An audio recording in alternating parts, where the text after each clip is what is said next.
On the evening of April 14, 2008, a family of 8 in the small village of Bawankheri in Uttar Pradesh was getting ready for bed with their nightly ritual of tea.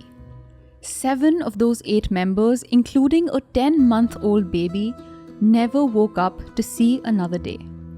The sole surviving member, 23-year-old Shabnam Ali, was hysterical, her entire family gone in an instant. This is the story of a brutal mass murder, a love story, and a court verdict that made history in independent India. This is the story of the Amroha mass murder.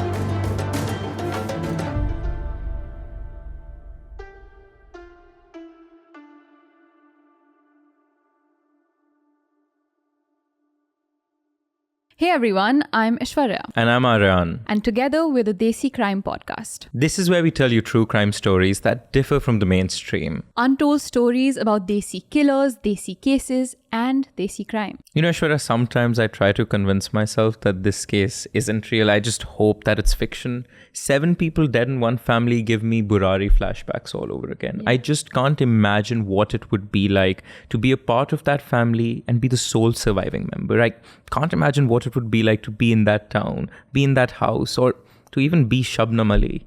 And it's my job to make you realize exactly what all of that feels like, to make you realize what being Shabnam Ali feels like, what being in a house with so many dead bodies all around feels like. But for that, I'll have to take you back to that night on April 14, 2008, in the village of Bawankheri. Located a few kilometers from Moradabad in the state of Uttar Pradesh, Bawankheri was a sea of mango orchards, acres upon acres of mangoes that were all owned by the village's wealthy families. On one of these 10-acre mango plots stood the Ali family's house. Inside the 2-story bungalow, you could hear the 8-person family talking, laughing, and singing, the sounds of a 10-month-old baby playing and making a mess. The Ali household was a happy and successful one.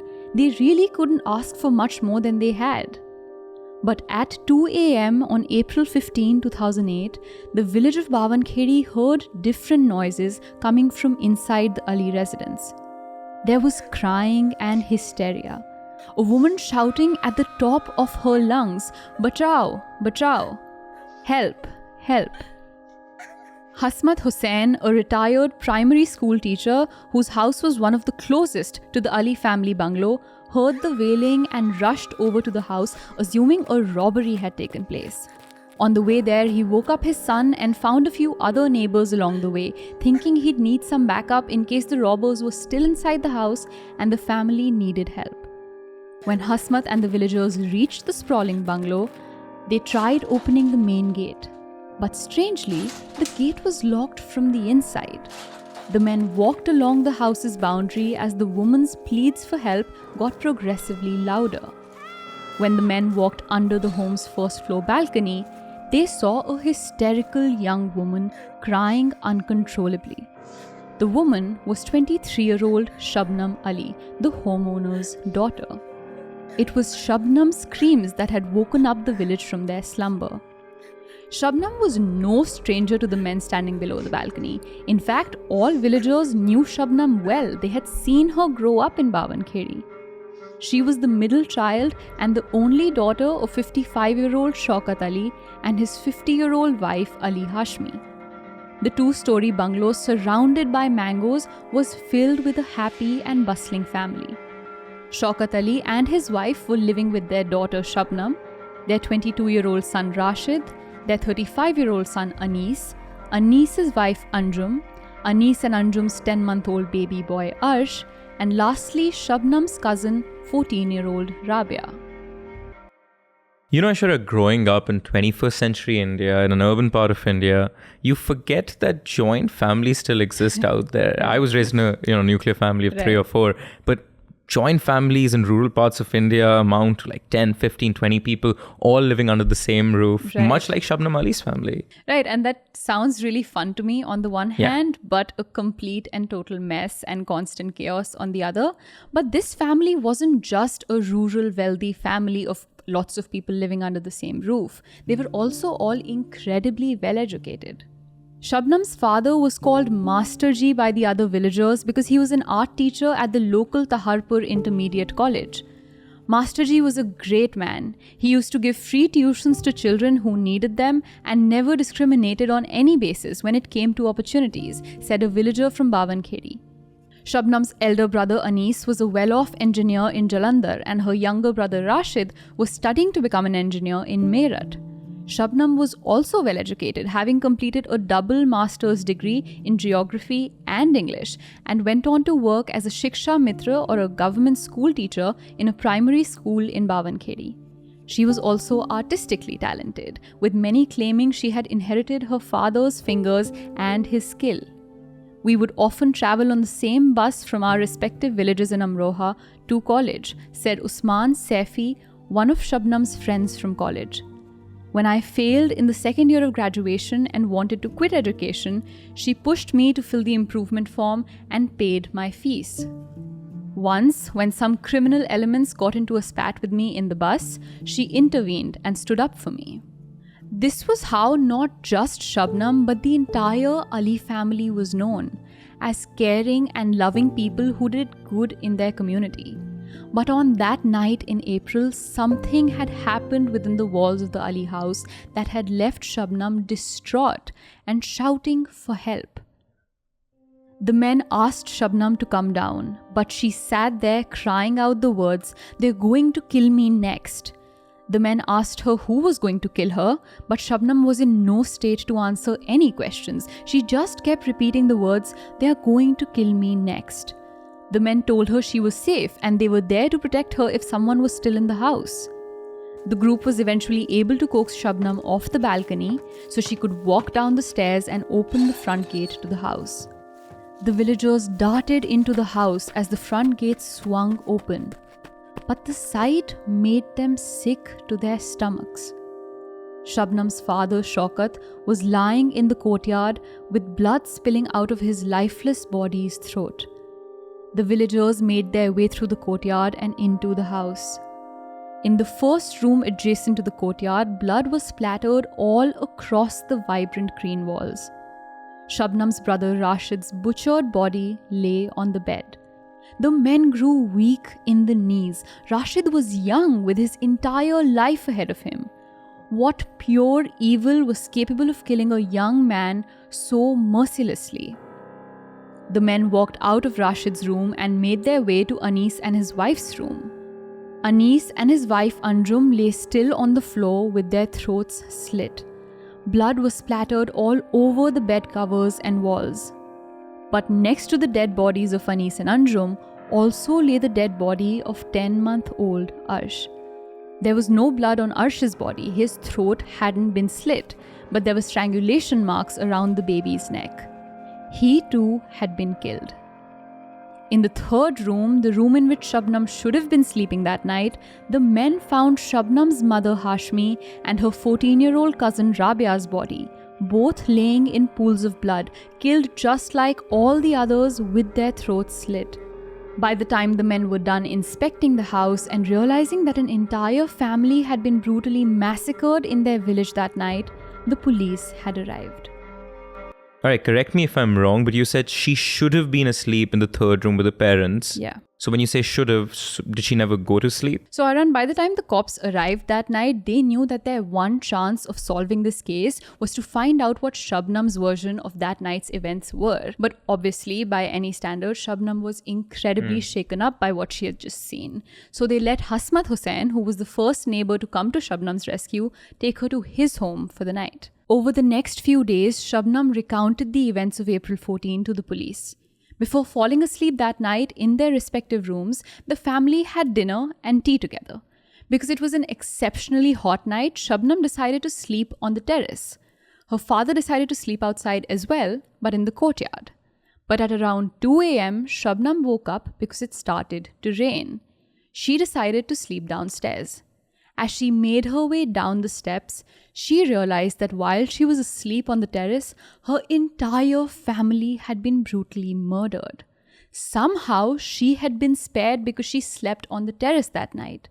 She told the police she was sure that the killers had climbed up the home's wall and gotten inside through a balcony, eventually exiting through the front door. Firstly, Aishwarya, I'd just like to point out it's pretty common in India for people to sleep on their terrace during a summer night. It's not out of the ordinary. Used to do that all the time with my cousins when I went to the village. Yeah. It's a lot of fun. But I just want to ask you, so Shabnam said that the thieves left from the front door. Right. But when the villagers came, they found the front door locked. Correct. So that has to mean that Shabnam locked the door herself after the thieves left? Yes, she did. And that wasn't the only door that was locked inside the house. The door that actually connected the terrace to the inside of the house was also found locked. So once Shabnam found the dead bodies, she locked what she thought were possibly the entry and exit points for the killers.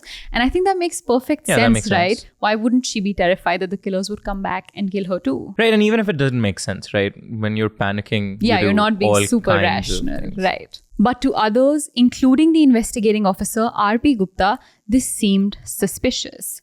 If they had entered through the balcony, how did they hop over the 14-foot wall? If they had used a ladder, then where was it? There was a thin drainage pipe nearby, but the police found it to be too weak to carry the weight of an adult. If the perpetrator or perpetrators didn't enter from the balcony, it didn't seem like any other entry point made sense. The home had no signs of forced entry. Shabnam claimed she slept on the terrace that night, but the terrace had no bed sheets or pillows on it. In fact, Shabnam's sheets had been neatly arranged next to her mother, indicating that she was planning on sleeping there. The police also found a SIM card next to Shabnam's mobile phone that wasn't hers. On top of all of this mounting evidence, one piece seemed especially suspicious. Inspector R.P. Gupta noticed that none of the family members who were brutally murdered showed any signs of struggle.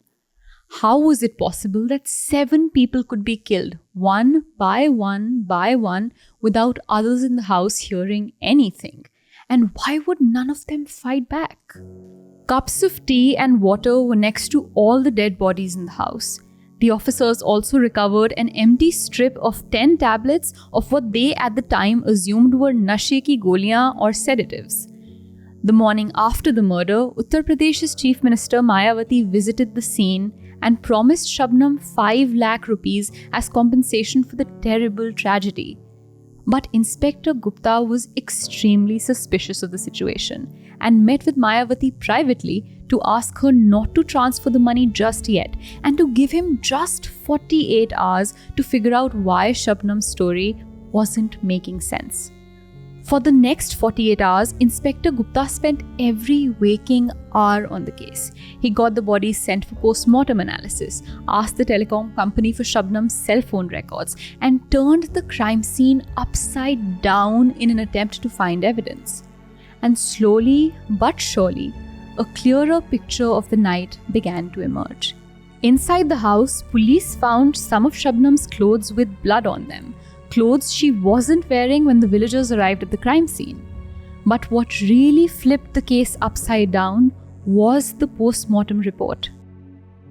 Why did none of the 7 family members fight back or wake up others in the house?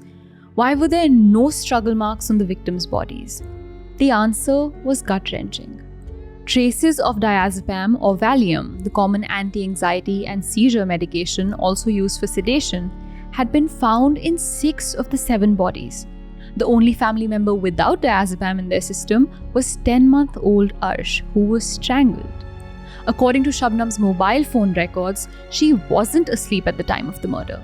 Just 5 minutes before and 10 minutes after the murder, Shabnam was on call with someone who she had spoken to 55 times that day, the day of the murder, and 900 times in that month alone. Aishwarya, that is insane. To put that into perspective, Yes, 55 times in one day would be 2 calls every hour for 24 hours. Yes, And correct. 900 times in 30 days would be 30 calls every day Per day, for 30 yeah. days. And hear this, the month wasn't even completely over. Yeah. So this is completely crazy and a big revelation to the cops now. The calls were made between 7:30 p.m. on April 14 and 1:09 a.m. the following day.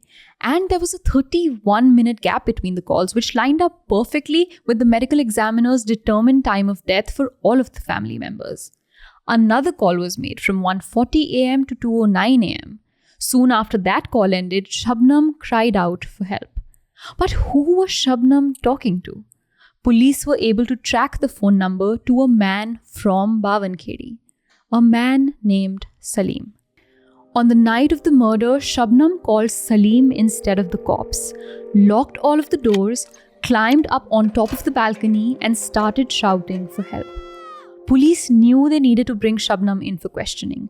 She and possibly Salim now seemed like the only keys to solving the murder. The evidence was stacking up against Shabnam. It seemed like everything pointed to her. It was becoming obvious to the police now that this was a pre-planned murder that was in motion hours before the family went to sleep. The cops knew Shabnam had to be their main suspect. There was just so much evidence, even though it was just circumstantial.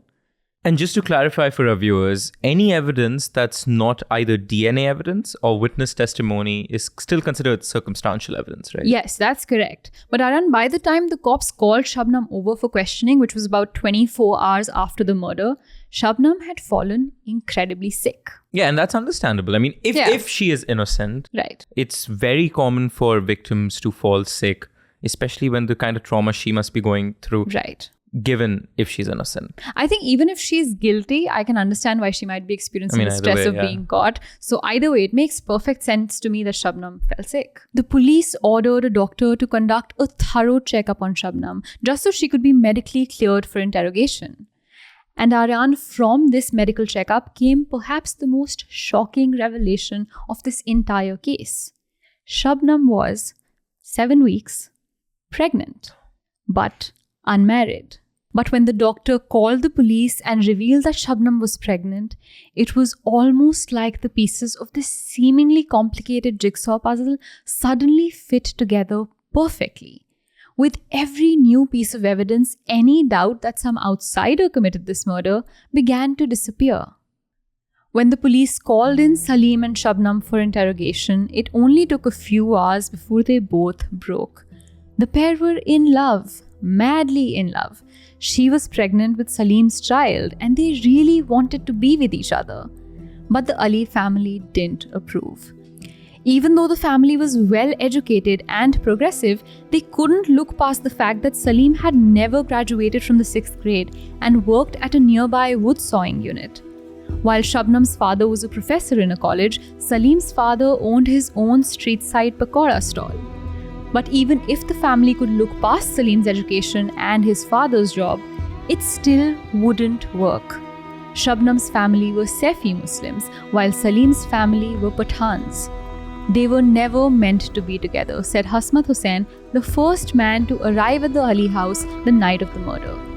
Shabnam's was the most educated family in the whole of Hasanpur. Masterji was someone everyone looked up to. His eldest son Anis was an engineer in Jalandhar. Shabnam has a double MA and taught at the village primary school, and Rashid was a final year BTech student. Lekin sabse badi baat biradari alag thi. The biggest problem was that they belonged to different communities, said another village elder. The relationship was a cause of a lot of tension between Shabnam and her family for the last few months. It became clear to Shabnam and Salim that her family was never going to agree that the two could be together. And so, the couple devised a plan. Salim bought diazepam tablets and Shabnam laced her family's teas after bedtime. Once everyone was unconscious, Shabnam opened the door to let Salim into the house. Wielding an axe, Salim walked from room to room, slicing family members' necks while Shabnam held up their heads. But one still remained, the youngest life in the house, 10-month-old Arsh. According to Salim, he had made it clear to Shabnam that the baby was not to be touched. But by the time the other family members were killed, the baby had started crying hysterically. The cries would have raised alarm and ruined the plan. So Shabnam walked over to the baby, put her hands around his neck, and strangled him to death. This killing was particularly hard for everyone to comprehend. Shabnam's aunt Fatima, for example, said she was nice until she made friends with girls across the street. Uske baad wo bigad gayi. After that, she lost her way. But she didn't let anyone else touch Arsh. She was very attached to him. This is all strange. After everyone was killed, Shabnam let Salim out of the house, locked the doors from inside, changed her clothes, climbed up to the balcony and began to cry for help. At the same time, Salim disposed the bloody axe and went back home to pretend to be asleep. When Shabnam's cries woke the town, Salim got up and followed the other villagers to the Ali house, pretending to be there to see what was going on and if everyone was okay. The cops asked Salim to point them to the location of the murder weapon, and sure enough, Salim did. The cops recovered the bloody axe and found the bloody clothes that belonged to Salim at his house. On April 19, 5 days after the murders, Shabnam and Salim were arrested. The courts praised Inspector R.P. Gupta and his entire team for their swiftness and professionalism. 8 months later, in December, Shabnam gave birth to her baby, a boy named Taj. Taj grew up in the Moradabad jail with his mother until he was 7 years old. Pursuant to Indian laws, babies born in Indian prisons can stay there till they're 6 and are either shifted to a children's home or a hospital if no family members take responsibility for raising the child. When the District Child Welfare Committee looked for people who were willing to adopt Taj, Usman Saifi, Shabnam's college friend whose tuition fee she had paid off, decided to step up. By 2017, the year Taj was to be released from prison, Usman had become a journalist and gotten married. The Shabnam you hear of, the woman on death row, is not the Shabnam I know. We went to the same college. She was 2 years my senior. We took the same bus back from college, usually sat next to each other and shared jokes. Those days, I was weak in all respects: money, health, studies, and she helped me throughout. She once paid my college fee. She would help me with my notes and would stand up for me in college. All this just like an elder sister would. But we lost touch after my graduation in 2005. So when this happened, I was shocked. From 2012, I tried 13 times to meet her in jail, and my application was rejected each time. Finally, I saw advertisements in Hindi newspapers about the child being put up for adoption. I told my wife that I owe a lot to Shabnam and must do this for her. So we applied, and 7 months ago, I got a call asking if I wanted to meet her. When Usman finally met Shabnam, he told the Indian Express she was irritable and wouldn't listen. This Shabnam was different. When he offered to adopt Taj and, quote, take care of him like he's my child, he said Shabnam told him he wouldn't be able to protect the child. She told me the people who killed my parents will kill him. I can't let him go. But eventually, she agreed. During the course of the trial, the couple turned against each other, submitting competing statements to the court. In Shabnam's statement recorded in the Supreme Court, Shabnam said Salim had entered the house with a knife through the roof and killed all her family members while she was asleep. Salim, on the other hand, said he reached the house only on the request of Shabnam and that when he reached there, she confessed to having killed the others all on her own. Both of these statements were deviations from the original statements recorded in the immediate aftermath of the murder. But by the time they turned on each other, it was too late. Their original statements and the hordes of evidence against them proved that they had committed the murders together. On July 15, 2010, District Judge S.A.A. Hossaini sentenced Shabnam and Salim to death by hanging, a verdict subsequently upheld by the Sessions Court, the Allahabad High Court, and the Supreme Court of India. Following the ruling, Shabnam and Salim sent a mercy petition to the President, but their plea got rejected. Shabnam appealed to the Supreme Court again, but it was rejected. The Supreme Court called this case the rarest of rare and ordered once again that the pair be hanged. In March of 2021, after a picture of Shabnam with some inmates in the prison was leaked on WhatsApp, she was shifted to Bareilly jail for security reasons.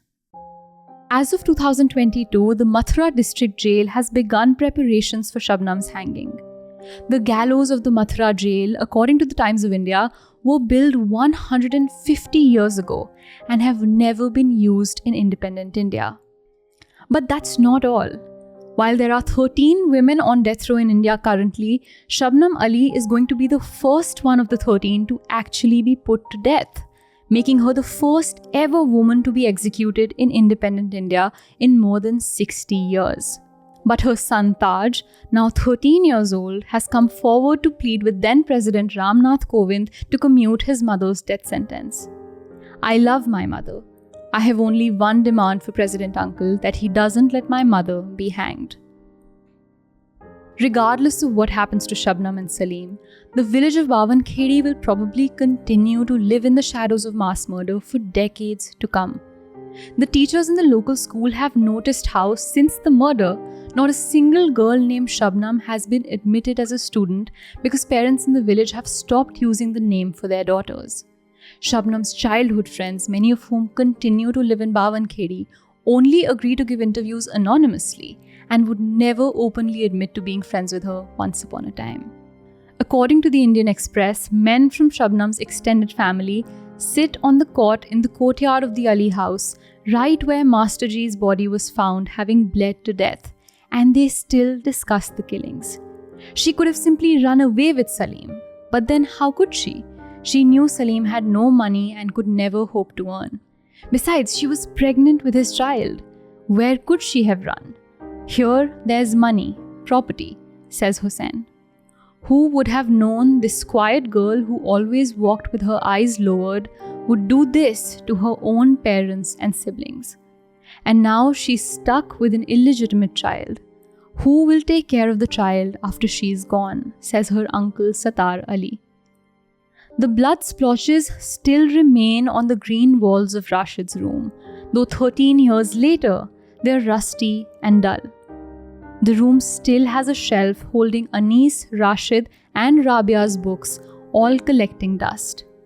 On one wall is a framed work of art signed by Shabnam. At Salim's house, his parents and two sisters still wait in the hope that people will realize that Salim didn't commit the murder. You can choose whether to believe me, but my son would never do such a thing. That night he left home only after the entire village woke up to the deaths. मैंने अपने sir पे हाथ रख के बुलवाया था. I made him swear he didn't do it. He said he wasn't involved. बेटा तो बेटा है. सारा कसूर मेरी फूटी किस्मत का है. He's my son after all. The fault lies in my fate, said Salim's mother. Lives ruined, families destroyed, generations tarnished by the stigma of a mass murder, a village left wounded. For what? Like always, for love.